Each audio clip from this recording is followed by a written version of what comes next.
Do you think it's possible to activate 26 different parks for Parks on the Air in a single weekend while traveling with your wife and your dog? Well, you're about ready to find out if I did it this past weekend if you continued to watch this video.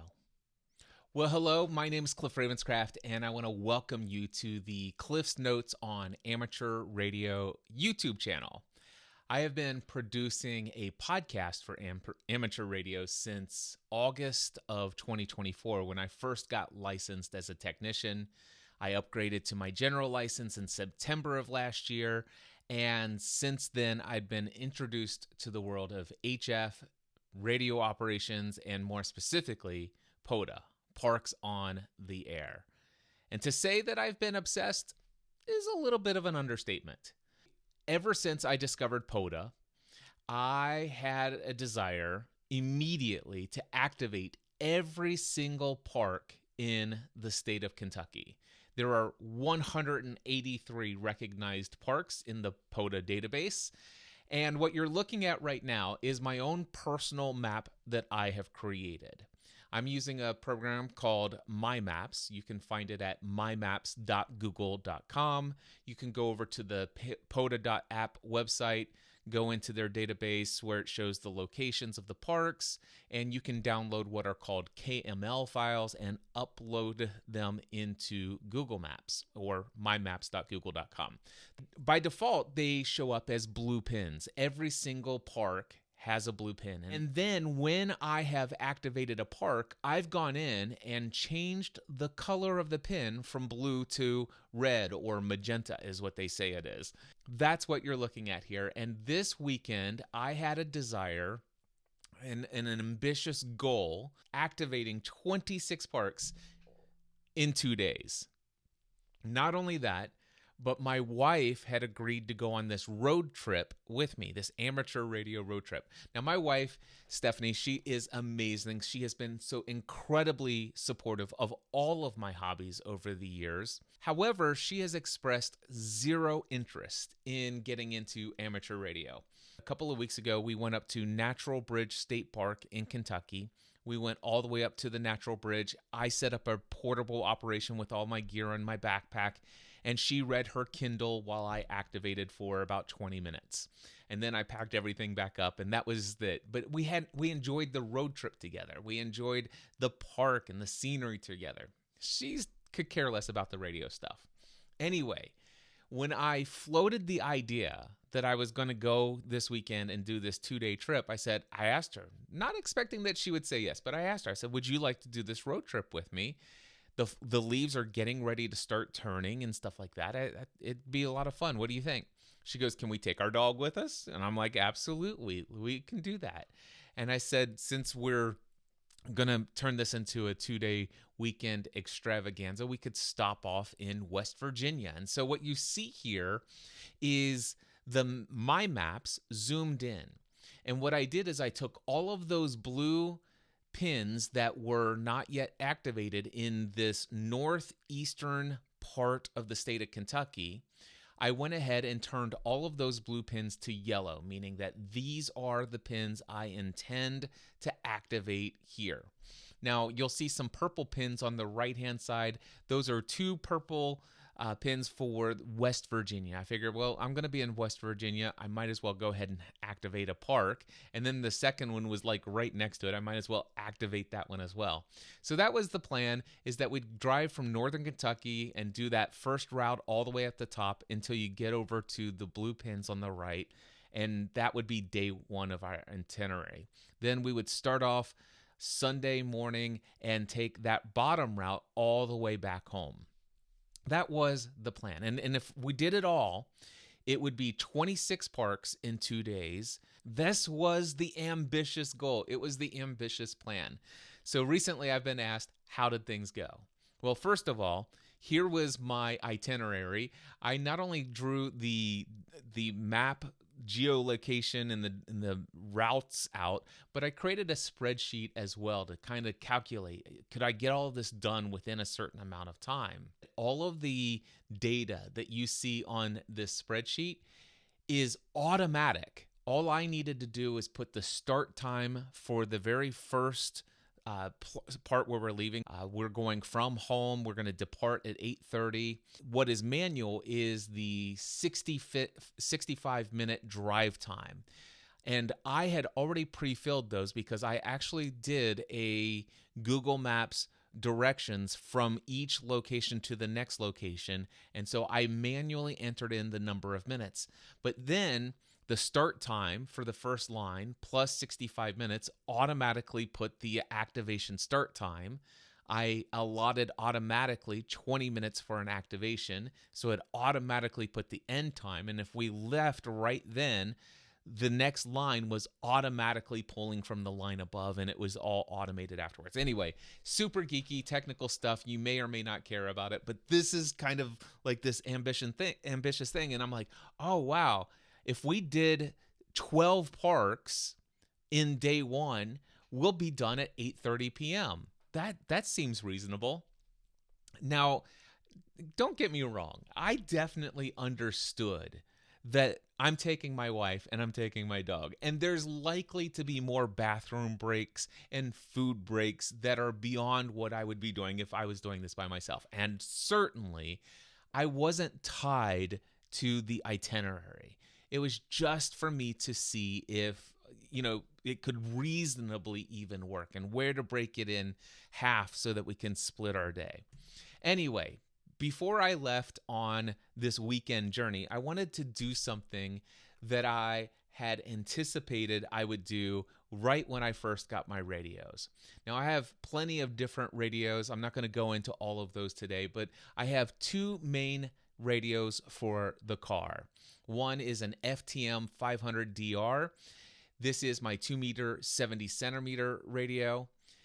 The other one is my Yaesu FT-891 radio, and it's got the ATOS 120A antenna on the back lip of my 2021 Honda Accord Sport.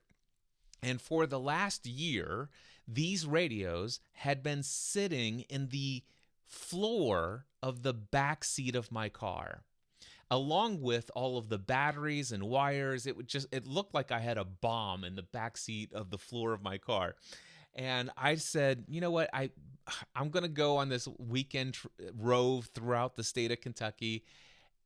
I'm going to clean this up. And so I went ahead and installed both of the bodies of the radios into the trunk of my car. And the interesting thing was that I didn't actually drill any holes. I used holes that were already existing within the upper frame of the trunk, and I used zip ties, as you can see there. And you might think, how are you going to have a sturdy connection with zip ties? Well, first of all, if you look very closely, you will see spongy foam type material. And those were from the packing material from a LiFePO battery that was shipped to me. I just broke apart pieces and put it up there so that it would actually create a little bit of a nice soft dampening, so there's no rattling around of the radios if I hit a speed bump or something like that. There's not going to be any clanking noises because the zip ties are loose or anything. Because it was kind of spongy, I was able to pull those zip ties super, super, super tight, and it just worked out perfectly. All of the wires are out of the way, putting things into my trunk, taking things out of my trunk. Nothing's going to get snagged. The only wire that is not completely tucked away is, you can see there is a Cat 5 cable coming right in between the middle of the back seats into the radio unit. And that's because that's a 10-foot Cat 5 cable. And that's running all the way up to the head unit in the console of the car, which I'll show you in just a moment.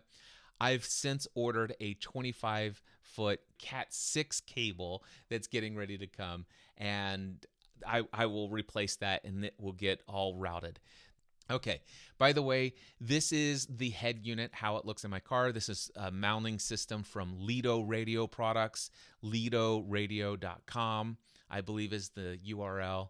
Tell Jim Newcomb Cliff says hello. This is not the exact configuration of my radio setup now. In fact, I've taken the hand mics and put them at the top, and the radios are still the FT-891 is still on top. But just if you can imagine those radios being pulled down to the bottom and the mics on top of the 891, that's how it's actually in my car now. All right, batteries. Inside of that box is a heavy duty marine / RV grade lead acid deep cycle battery. This thing is a behemoth and super, super heavy. And it was the very first battery I got for my portable amateur radio operations. The only problem is with lead acid batteries, though, is as they start to slowly drain, the voltage drops along gradually. Whereas with LiFePO batteries, the batteries will maintain that high voltage almost until about 80-85%, or you probably know more than I do about that. But anyway, that's what I have inside of there. And so the way that I set this up is the Duralast lead acid battery. That's for my 50-watt FTM 500DR radio. Then the LiFePO battery, the 100 amp hour LiFePO battery, that is for exclusively the FT-891 HF operations.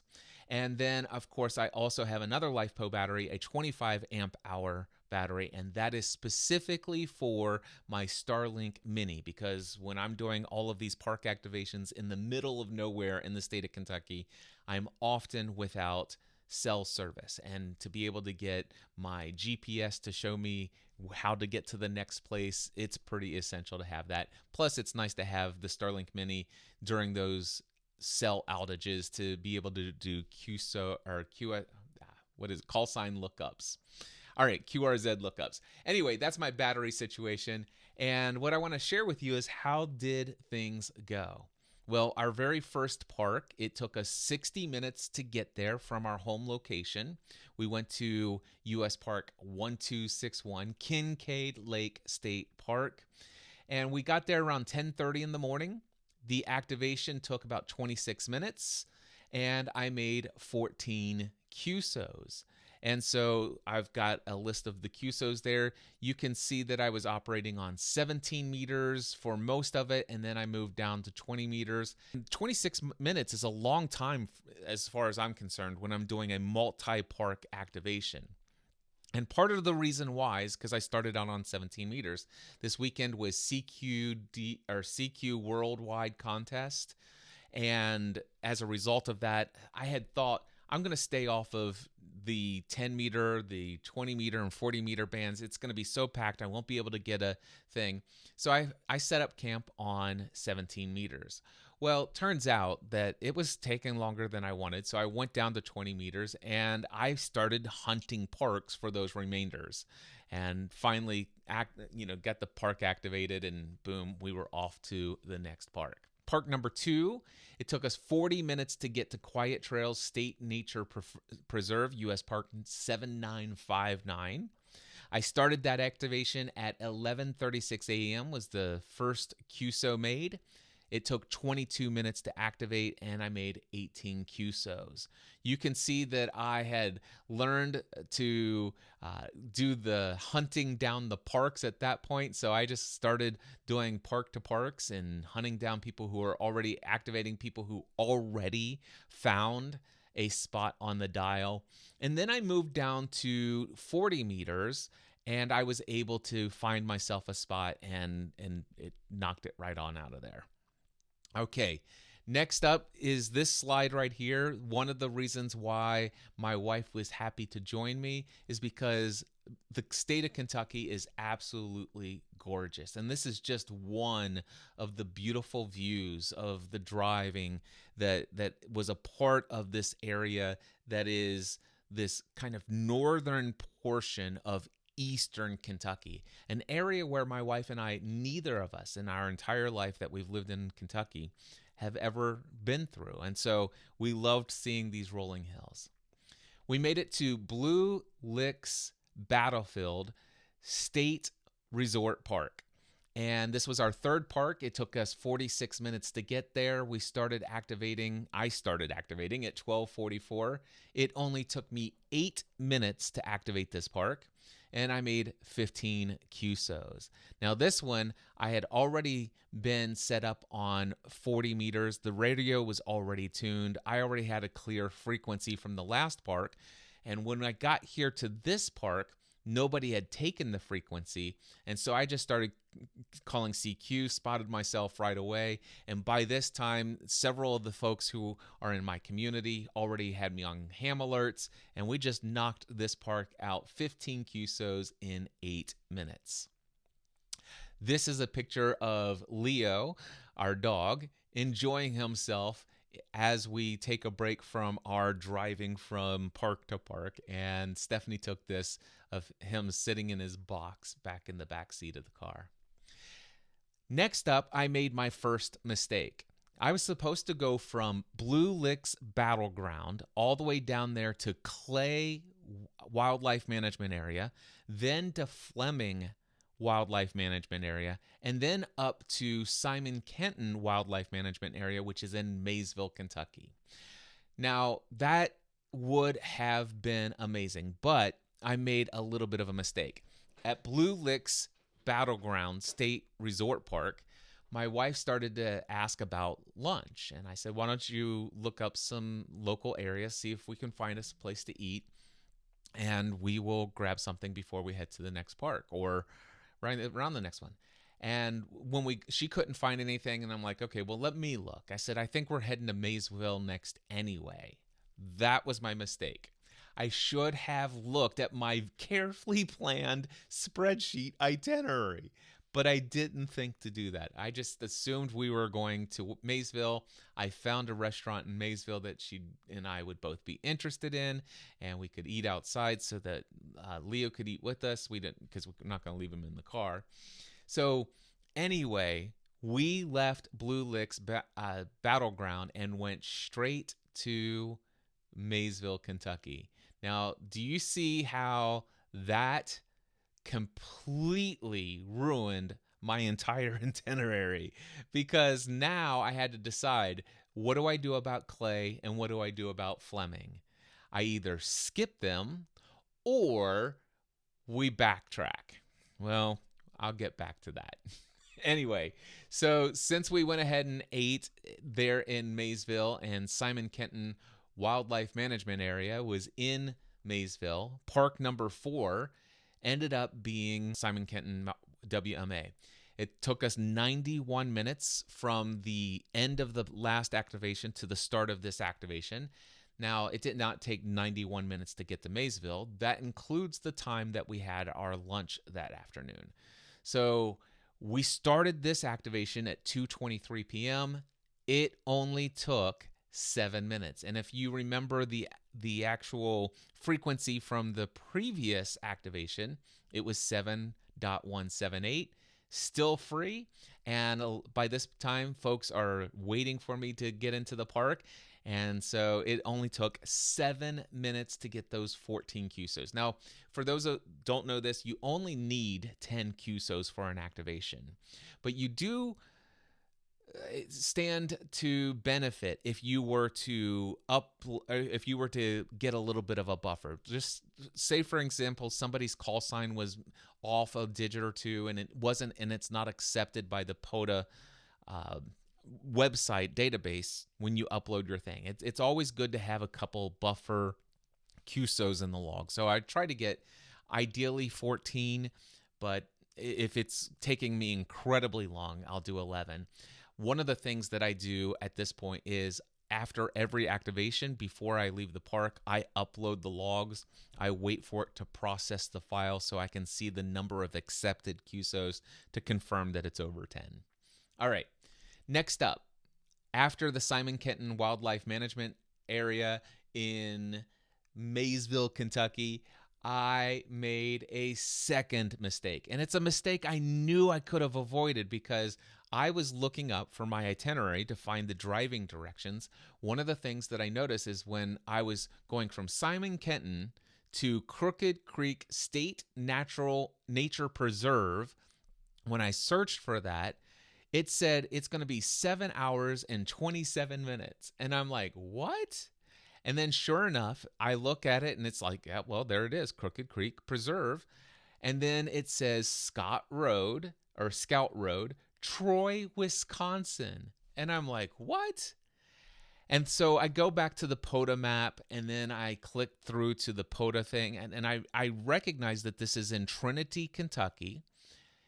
It does, there no Waze or Google or any of that stuff, none of them had this Crooked Creek WMA listed as a destination that I could just go in.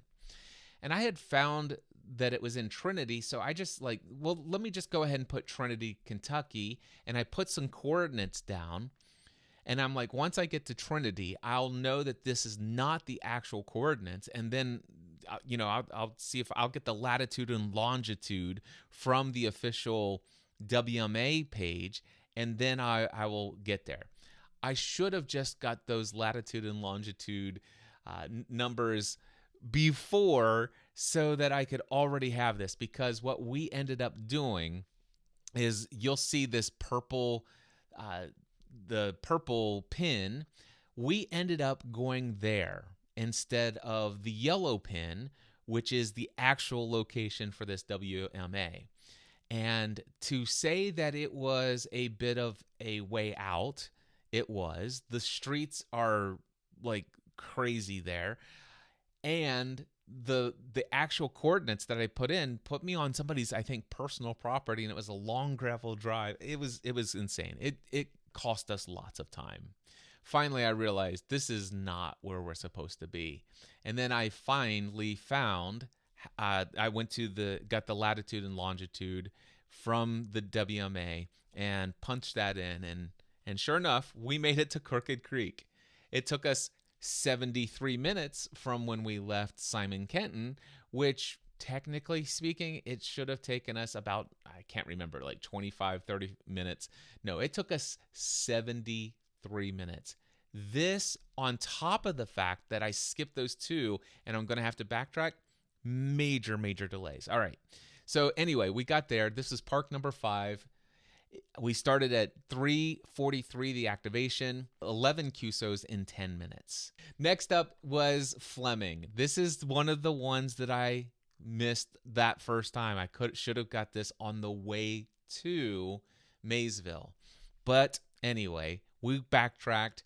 It took us 50 minutes, almost an hour, backtracked to get this park. But it was park number 6. And we did 17 QSOs in 16 minutes. Now, add that 50 minutes to this next one, which is another 54 minutes. So we backtracked 2 hours to get all the way back to Clay. Now, by the way, that is not fair, because what happened was some of this is stopping at a bathroom, going in and getting a snack or something like that.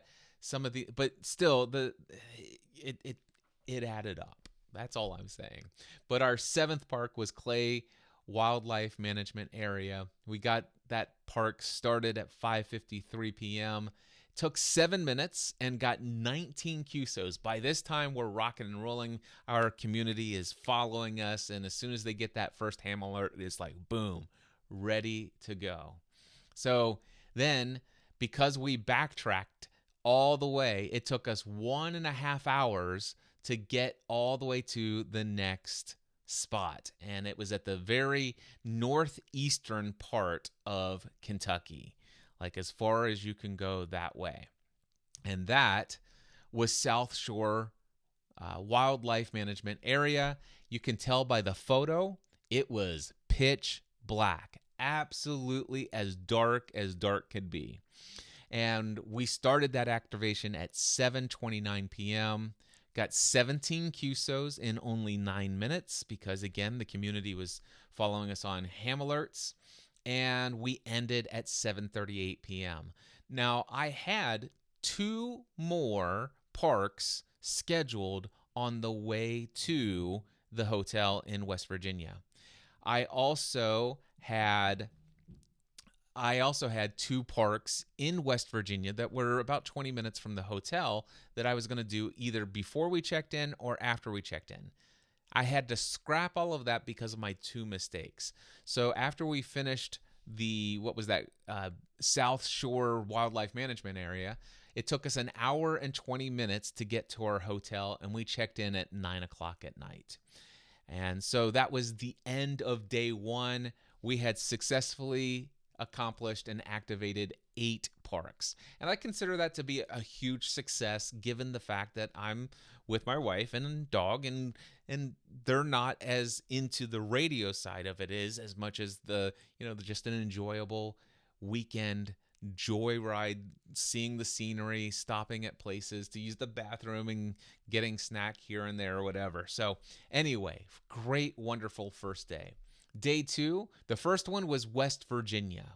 All right, this is Beach Fork State Park. And even though, by the way, this was park number 9 total, it was 29 minutes for that activation and 11 QSOs. This one took much longer because I decided I wanted to see if I can do some DX contacts. And I did actually get some DX contacts. And my community that were following us, they weren't out there looking for the ham alerts and jumping straight to the radio for this one. So it did take us nearly 30 minutes to activate and get 11 QSOs. Now, there was a WMA that was not too far from this, but since it was West Virginia and it's not going to count towards my goal of activating every park in the state of Kentucky, I decided let's just skip that. We got West Virginia, checked off another state, moving on. All right, park number 10 was the Jesse Stewart State Nature Preserve. This place is gorgeous, by the way.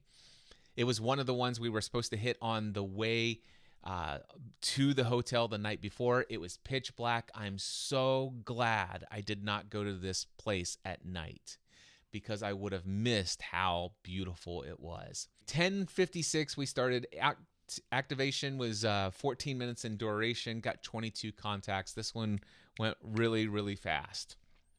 All right. After that, by the way, this is at Jesse Stewart Nature Preserve.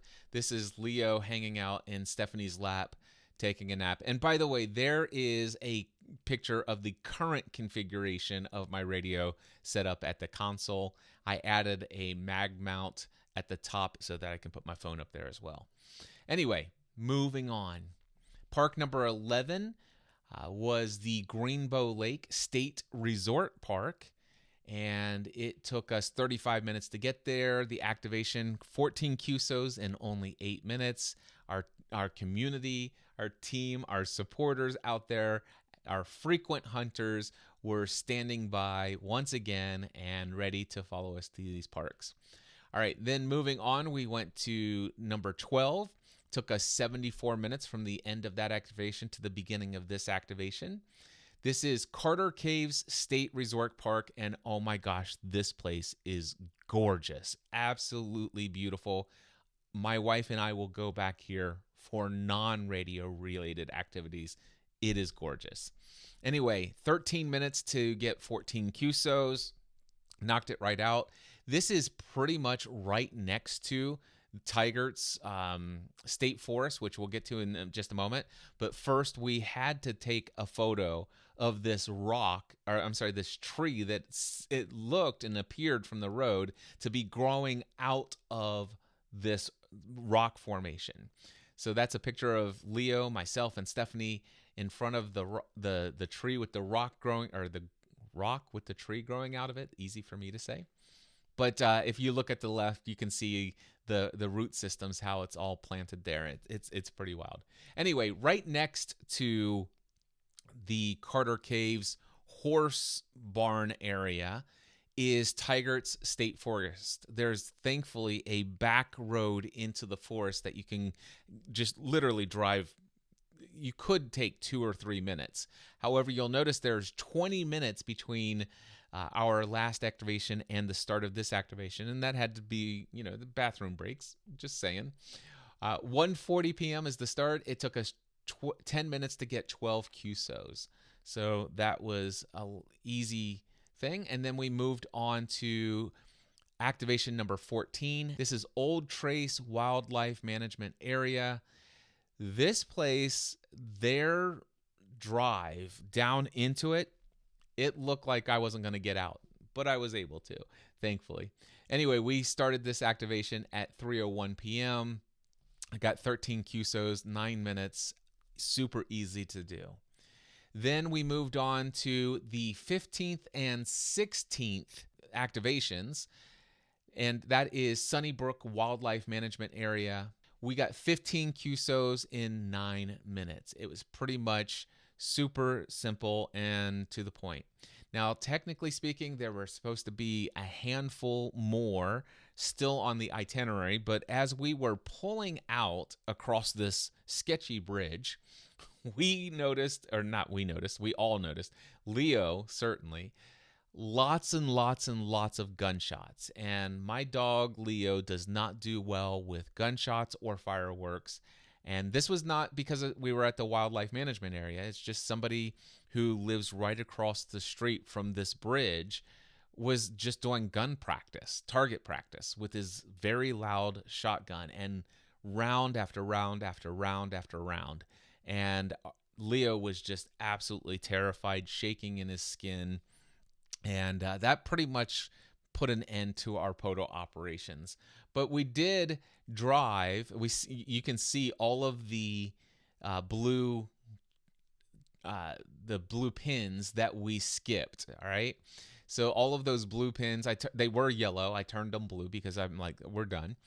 So, but we couldn't just drive back home right from there. We went ahead and went down to Miguel's Pizza, which is down in the Red River Gorge area. Absolutely stunning place to go. If you haven't ever been to Miguel's Pizza and you're in this area, you have to go to Miguel's Pizza. It is incredibly awesome. And then we basically traveled all the way home. And that was our weekend. Before I go, I must say a very special thank you to this community of people that I've mentioned many times throughout this video.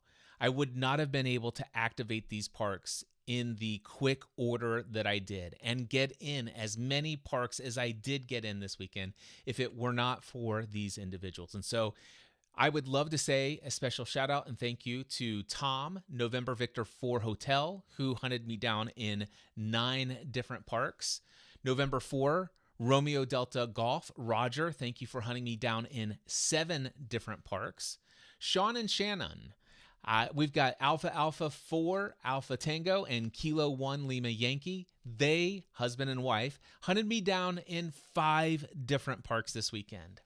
And then in 4 different parks, we've got November 4, Bravo Delta Whiskey. Brent, thank you. And by the way, special shout out to Brent. He also is the POTA map coordinator, easy for me to say, the POTA map coordinator for the state of Kentucky. And he was incredibly helpful during this weekend, giving me some great insights that made my ability to get to these parks much easier. Brent, thank you. Also, thank you to Charles, Kilo 8, Charlie Sierra Charlie, Mark, Kilo Delta 8, Sierra Mike, Dale, Kilo November 4, November Golf Kilo, and then Kevin Kegman, Whiskey 0, Kilo Echo Golf. Thank you so much, all of you, for hunting me down in 4 different parks this weekend. And then hunting me down in 3 different parks, we've got Ryan, Kilo 8, India Kilo Oscar. We have Logan, Kilo Echo 8, Sierra Uniform Papa. We've got Shep, Kilo Romeo 4, Bravo Mike Bravo. And we've got Clyde, Kilo X-Ray 4, Yankee Quebec. And then, of course, those get an honorable mention here for who hit me up in 2 different parks during my activation this weekend. My great friend, Alpha Bravo 4 Whiskey Sierra Jack. Thank you, my friend. Alpha Delta 8 Mike Sierra Doug. Thank you. Kilo 4 Alpha Charlie Juliet Christopher. Kilo 8 Bravo Sierra Romeo Tony. Thank you. Kilo Bravo 9 Kilo Hotel Tango Gary. November 3, Ford Motor Company, Jeff, thank you. November 3, Umbrella, Uniform, let's do that. November 3, Uniform, Delta India, Ralph, thank you. Kilo Charlie 3 Delta Alpha Delta Gary, Kilo Charlie 4 Tango Victor Zulu Mick or Mike, I'm not sure, I think it's Mick. Kilo Delta 4 Bravo Victor Golf, we've got Chandra.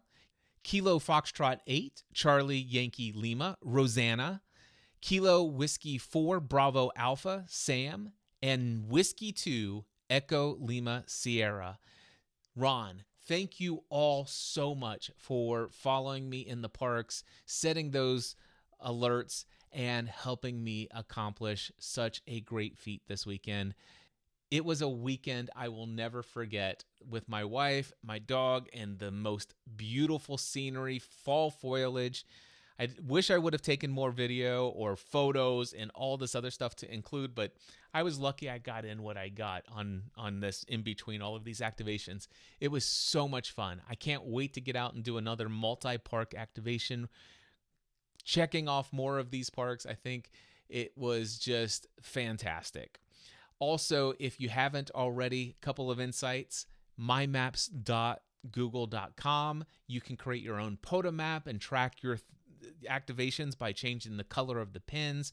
Just ask AI to teach you how to download the KML files from the POTA database for your state, and then how to import those into the MyMaps software. Maybe you got the idea from this video of scheduling out a spreadsheet to give you an idea. How many can I fit in here if I only do this much duration in between activation spots and the amount of time per activation? Maybe you were inspired to go and get your radio off the floor of the back seat of your vehicle and zip tie it to the top of your trunk. Maybe you've been inspired to have multiple batteries for multiple different things that you're using and that you depend on these activations. I'd love to hear from you. Were you inspired by this video? Is there any insight that you got from this video? Is there any question you have about what I've done in this video? Any comments are welcome. This is my very first video for the Notes on Radio channel. I hope you check out the podcast Cliff's Notes on Amateur Radio in your favorite podcast directory. And I look forward to coming back here again soon. Until next time, 7-3.